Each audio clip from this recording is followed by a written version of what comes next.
लोगों से बातें होती हैं डेली बेसिस पे, वीकली बेसिस पे, कई सारे स्टूडेंट्स भी हैं, क्लासेस भी हैं। तो मैंने जो उसमें कॉमन चीज़ देखी है ना, उसमें कॉमन ये है कि लोग ना अपने प्रॉफिट को पचा नहीं पाते हैं। प्रॉफिट को देख के ना वो बर्दाश्त नहीं कर पाते, लॉसेस को लेके पकड़े रहते हैं। सपोज आपने ब्रेकआउट को देख के या फिर अपने सेटअप को देख के जैसे भी करके आपने एक ट्रेड लिया। सपोज HDFC है, उसने आप मूविंग एवरेज फॉलो कर रहे हो, मूविंग एवरेज ब्रेक करता है, ब्रेकआउट देता है, ये जो भी है आपके बाइंग सेटअप पे आता है, आपने बाइंग कर लिया। आपकी एंट्री तो ठीक है, डन, ओके है। आपका एग्जिट प्लान क्या था? आपने सोचा नहीं, 2% 3% 4% जैसे बढ़ता है आप उसको प्रॉफिट बुक करके बाहर निकल जाते हो।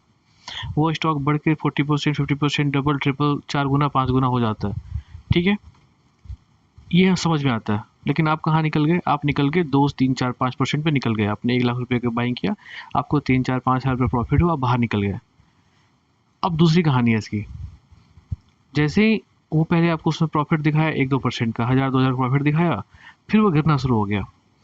गिरते गिरते पहले 5% गिरा, 10% गिरा, 20 25 30% गिरता चला गया। आप 4% प्रॉफिट को होल्ड नहीं कर पा रहे थे आप, और आप वही इंसान हो जो 40 50% लॉस को होल्ड कर पा रहे हो। क्या आपने जब एंट्री ली होगी तो आपके पास एग्जिट प्लान तो होना चाहिए था।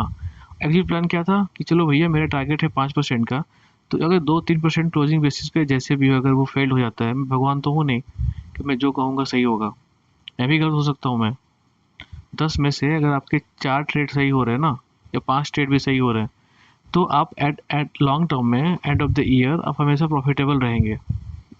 समझ रहे हो? मान लो आपने 10 ट्रेड लिया, 10 ट्रेड में से आपने ये माना कि चलो मुझे हर ट्रेड में 10% का प्रॉफिट चाहिए, टारगेट है मेरा 10% का, ठीक है। और आपका जो स्टॉप लॉस है कि अगर मैं गलत होता हूँ, तो अगर 5% नेगेटिव जाता है तो I will book my profit losses, और मैं उस ट्रेड से बाहर निकल जाऊँगा। जो भी हो उसके बाद से वो ऊपर जाए नीचे जाए भाड़ में जाए कोई फ़र्क नहीं पड़ता, ठीक है।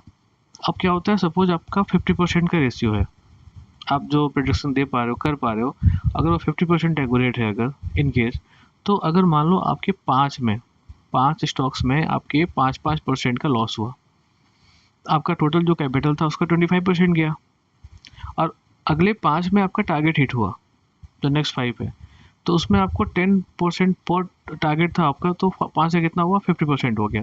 तो आपने 50% कमाया, 25% गंवाया, बचा कितना, नेट कितना बचा? 25% बचा ना आपका। सोचो 10 ट्रेड में आपको 25% का प्रॉफिट हुआ, कहाँ से कम है?